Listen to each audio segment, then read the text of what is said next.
Hi everyone, welcome back to grammar class. For this semester, we're going to talk about grammar in media discourse. So we're going to look at grammar in internet, television, radio, newspaper, magazines, including some social media.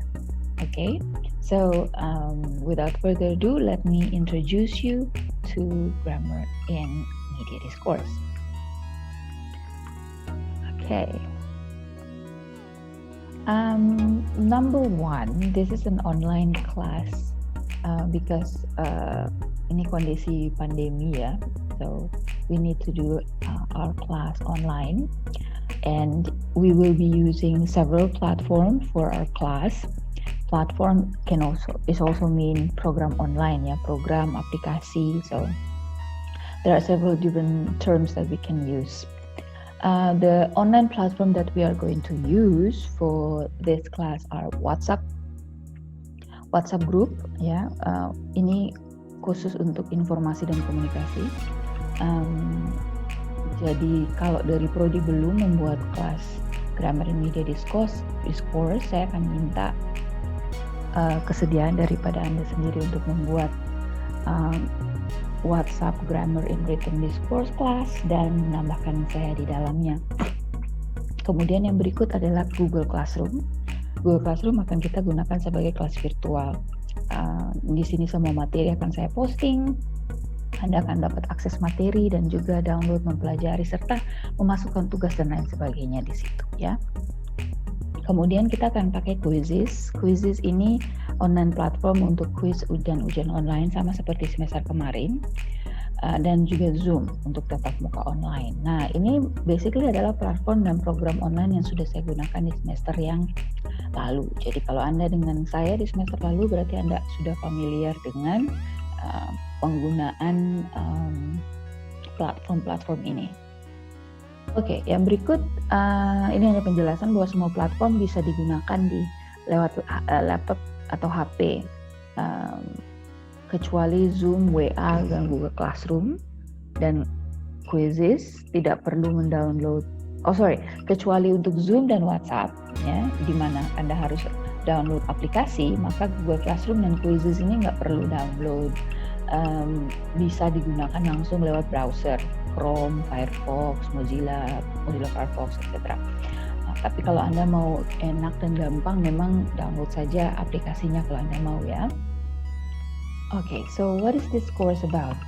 This course atau mata kuliah ini, ya saya switch ke bahasa Indonesia saja ya, adalah mata kuliah bersyarat seperti yang Anda tahu. Jadi Anda harus lulus mata kuliah grammar di semester sebelumnya untuk dapat mengikuti mata kuliah di semester ini dan atau mata kuliah di semester berikutnya ya, mata kuliah grammar tapi. So jika tidak lulus berarti Anda harus tunggu 1 tahun lagi atau nanti tunggu pada saat pada saat SP baru Anda tawar lagi, which cost you time and money. So pastikan lulus ya. Oke, kelas grammar in media discourse akan membahas struktur bahasa atau tenses, grammar, structure, word choice dan teman-temannya, melihat fungsi dan penggunaannya dalam ranah aplikasi lewat media baik secara lisan maupun tertulis. Okay, what are the course objective? There are 3. Yang pertama, identify grammar form, function atau usage in media discourse.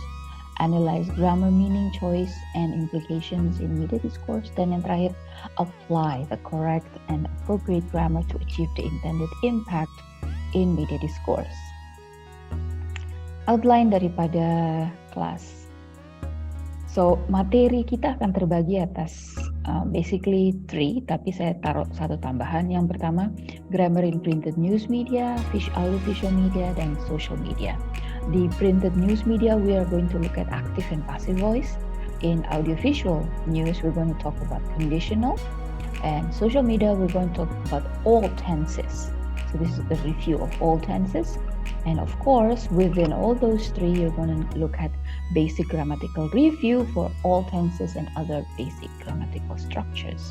So make sure you brush up on your knowledge on this, yeah?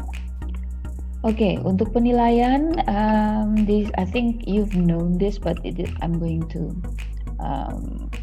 say it again. Ada tugas 1 dan tugas 2, total nilainya adalah 20% untuk nilai tugas ya. Kemudian ada partisipasi dan keaktifan, total nilainya hanya 10% ya.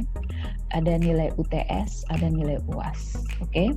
Ini poinnya besar, bobotnya besar. UTS 30%, sedangkan UAS 40%. So, do not fail at UAS. UAS is almost half of your score. Mari kita lihat nilai tugas itu didapat dari mana. Tugas mata kuliah itu berfungsi sebagai pendalaman pembelajaran. So, dia dapat berupa quiz online, assignment, atau project. So, depending on what your lecturer will give you. Anda diharuskan mengerjakan tugas-tugas ini dengan baik, dengan sesuai dengan panduan dan tata cara mengerjakan tugas. Saya tidak tahu dengan kelas yang lain, tapi biasanya kalau saya, I will let you know how I want the tugas to be submitted back to me. Oke, so kelalaian dalam mengikutinya akan mengakibatkan pemotongan nilai maupun fail. Oke. Kemudian untuk partisipasi dan keaktifan, untuk dapat nilai partisipasi dan keaktifan itu artinya aktif dan berpartisipasi, artinya Anda mengikuti kuliah online, menyelesaikan tugas, dan interaksi sama teman, peer to peer. Nah, mengikuti kuliah online itu maksudnya mengikuti dengan memberikan komentar atau refleksi hasil pembelajaran.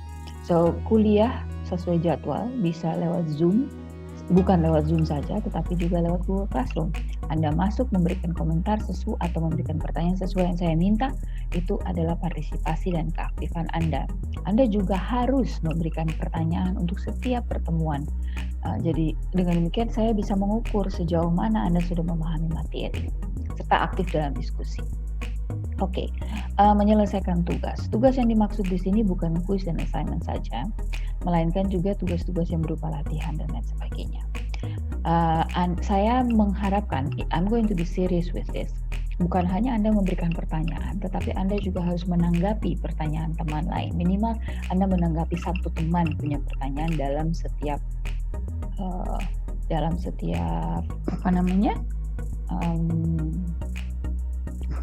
kelas ya, untuk setiap pertemuan, materi pertemuan. Oke, untuk UTS dan UAS. Nah, ini juga akan dilakukan secara online seperti kemarin.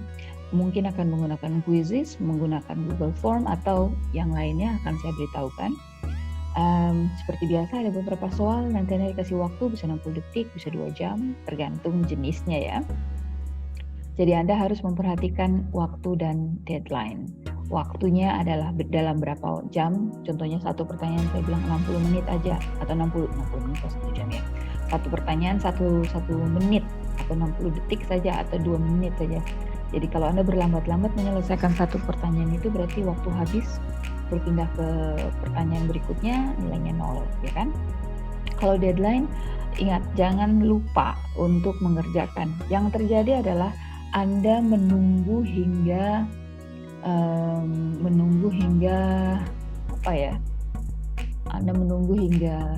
deadline. Contohnya saya bilang UTS ini dikerjakan hari ini dari jam 6 pagi sampai jam 11 malam sebentar. Nah, Anda nih baru mulai kerja jam 10 malam.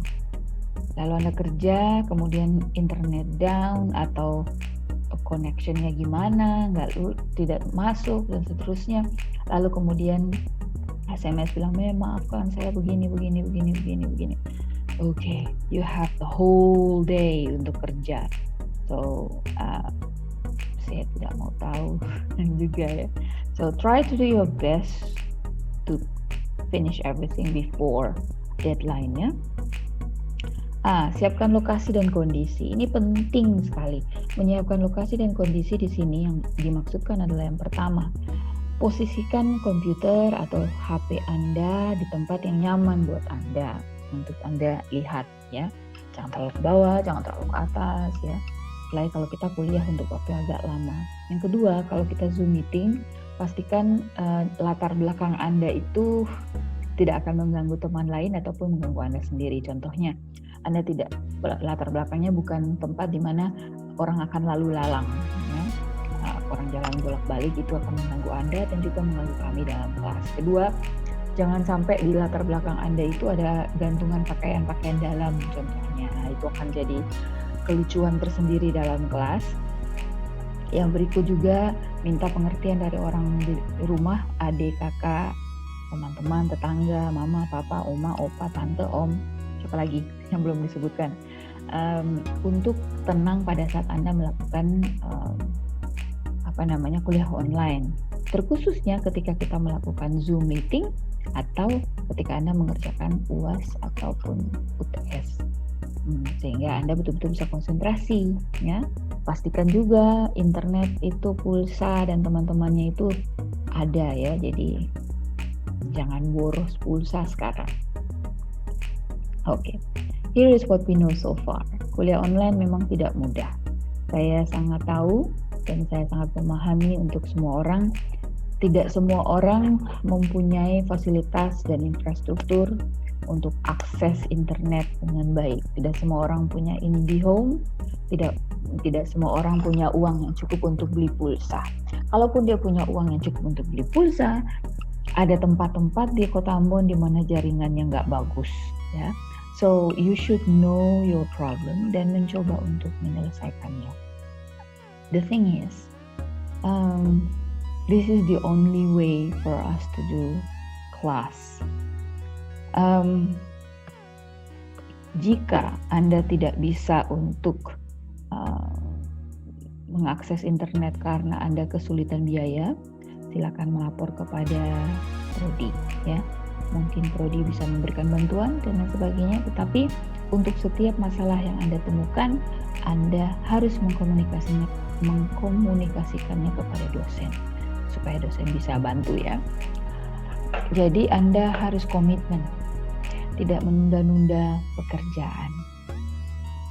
Kuliah online ini membutuhkan komitmen yang besar karena Anda akan melakukan belajar mandiri, proses belajar mandiri. Jadi tidak lagi menunggu dosen menyuap kemudian mengunyah makanan kemudian memberikan kepada Anda lagi. We are just going to provide you with the food atau materi. Kita akan sediakan materi atau makanan. You are the one who's going to chew it. Anda yang harus mengunyahnya sendiri and make sure that you understand. Karena itulah kenapa saya minta Anda untuk selalu memberikan pertanyaan.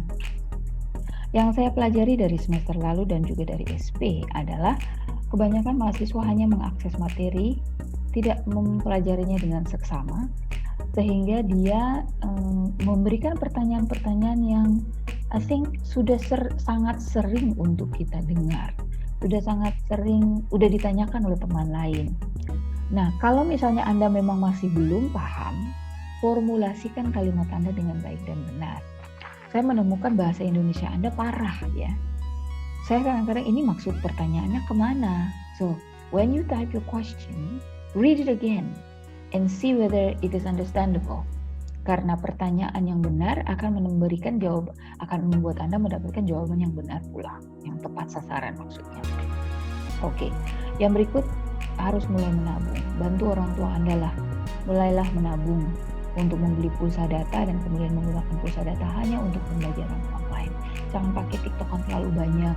Jangan pakai juga untuk hal-hal aneh-aneh, chatting-chattingan sama siapa yang nggak bener, nggak tahu siapa. Ya, fokus untuk pembelajaran online. All classes will be done online at the moment. Oke? Nah, ini poin yang saya mau tekankan berikutnya, yaitu ingat, alamat email, nama akun, dan lain-lain harap menggunakan nama lengkap. Kalau nama Priscilia, jangan tulis Prisil atau Silia atau Sil. Priscilia, oke? Pakai nama lengkap atau nama yang sesuai dengan absen Anda. Untuk kali ini, siapa yang bikin nama sing sama dengan alamat sing sama dengan absen, saya keluarkan dia dari kelas dan dia tidak ada nilai. Oke? Oke, berikut. Tolong taruh foto di Anda punya akun Google.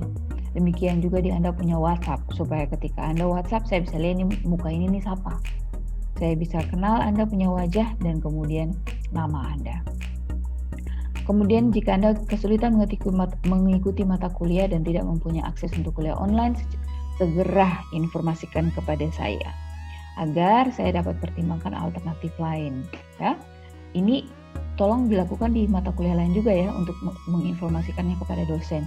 Jangan tunggu sudah selesai ujian baru bilang ada alasannya. Itu bukan kesulitan, itu alasan ya. So komunikasikan selalu sebelum.